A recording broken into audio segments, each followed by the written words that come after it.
美国中西部跟其他地区迎来了新一波的恶劣天气，暴雪、强风跟雷暴齐发，影响约2.5亿人，全美的航班也随之大乱。光是16号一天就有上万航班取消或延误。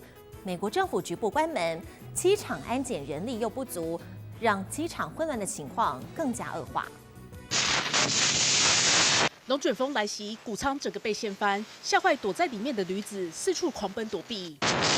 德州高速公路被沙尘覆盖，车辆撞成一团；芝加哥公路则是大淹水。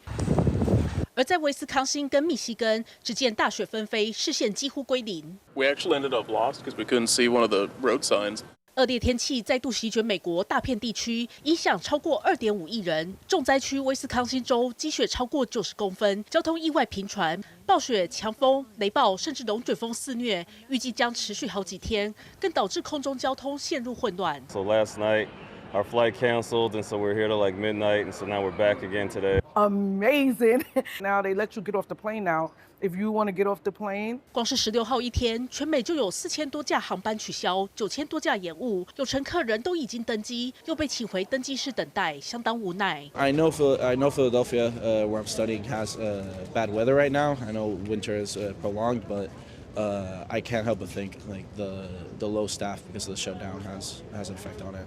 屋漏偏逢连夜雨，美国国土安全部预算卡关，辖下的运输安全管理局 TSA 员工身负机场安检重任，却被迫无薪上班，缺勤率节节攀升。2月中以来，累计超过300人离职，机场安检处大排长龙的景象，短期内恐怕难以改善。邱凯文编译。